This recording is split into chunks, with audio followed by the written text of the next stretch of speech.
Bonjour à tous. Aujourd'hui, on va parler d'un sujet trop peu abordé, peut-être encore un peu tabou, en tout cas trop méconnu. Il faut qu'on en parle, c'est l'endométriose. De là à dire qu'on en parle très peu parce que ça touche autour du cycle féminin, de la femme, je n'irai peut-être pas jusque-là, même si je n'en pense pas moins. En tout cas, il faut qu'on en parle. L'endométriose touche une femme sur 10. C'est énorme. Réfléchissez au nombre de personnes que vous connaissez. Il y a sûrement des femmes qui sont encore non diagnostiquées ou diagnostiquées de cette maladie autour de vous. Alors les questions qu'on va aborder aujourd'hui, c'est déjà qu'est-ce que l'endométriose, comment est-ce qu'on peut le soigner, si on peut le soigner, et comment le soulager de manière naturelle. L'endométriose se caractérise par une prolifération des tissus endométriales en dehors de la zone de l'utérus, ce qui va provoquer des lésions, des kystes, des adhérences au niveau des organes qui touchent l'utérus, comme la vessie ou les intestins, et bien d'autres encore. Vous pouvez imaginer du coup la douleur que peuvent ressentir ces femmes, surtout au moment de leurs règles, puisque l'endométriose est également guidée par les hormones et donc va suivre le cycle féminin. Au niveau des douleurs, on va pouvoir voir des douleurs abdominales, mais également lombaires, des difficultés pendant les rapports sexuels, et encore un autre des symptômes qui va pouvoir être très aggravant, c'est l'infertilité ou la très grosse difficulté à pouvoir procréer. D'ailleurs, il faut le savoir, mais 40% des femmes qui ont des douleurs abdominales très fortes au moment de leurs règles sont touchées par l'endométriose et ne le découvriront que beaucoup plus tard quand elles feront des examens gynécologiques parce que justement elles sont dans l'incapacité d'avoir un enfant avec leur partenaire et donc elles vont faire des examens, c'est là qu'on va découvrir l'endométriose. Ce qui signifie que beaucoup de femmes ne sont pas encore diagnostiquées. C'est une détresse énorme pour ces femmes, d'où l'importance de bien connaître l'endométriose. Il faut en parler plus souvent, il ne faut pas attendre qu'une star ou une autre en parle à la télévision, parlons-en, il faut continuer les recherches, c'est très important pour aider toutes ces femmes. À la question peut-on supprimer l'endométriose ? Eh bien c'est un tout petit oui, parce qu'en fait il existe effectivement plusieurs solutions qui vont contenir l'endométriose pendant plusieurs années, mais jamais la supprimer totalement. Alors par chance, certaines n'auront plus du tout de symptômes, mais pour la plupart, ça va revenir.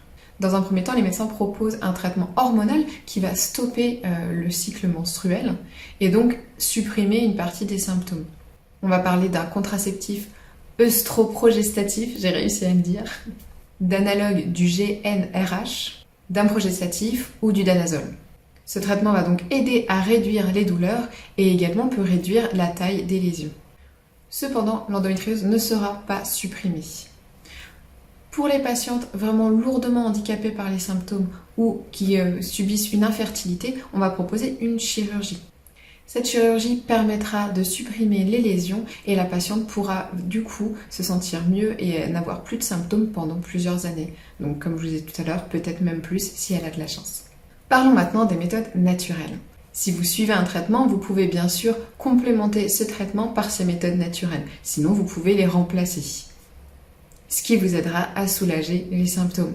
Sachez que depuis 2017, les hautes autorités de la santé préconisent le yoga, l'ostéopathie et également l'acupuncture. Avec les récentes études que l'on peut avoir, on peut y rajouter le tai chi, le qigong, l'hypnose et le shiatsu. Il y a également le Douyin qui est un dérivé de la médecine chinoise. Comme la maîtrise de l'endométriose va passer par le contrôle de ce terrain inflammatoire, je peux également vous proposer la curcumine et donc le curcuma que vous pouvez du coup rajouter dans vos infusions, dans vos salades. Au quotidien, vous pouvez ajouter du curcuma frais. Au même titre, le gingembre que vous pouvez rajouter partout a un effet analgésique et antispasmodique. L'homéopathie, on y croit pas. Pas d'automédication dans tous les cas, il va falloir que vous consultiez soit un médecin, soit votre pharmacien, soit un naturopathe. Mais pourquoi pas essayer l'homéopathie ? Il y a des remèdes qui sont très souvent prescrits pour les femmes touchées par l'endométriose. Chamomilla, Collysanthis ou encore Actea racemosa. J'espère que je prononce bien tous ces mots parce qu'on est vraiment sur du latin là. Les plantes phytoprogestatives sont également votre meilleur allié en traitement de fond, comme la chamomile ou le gâtillier, qui seront associés à l'achillée millefeuille.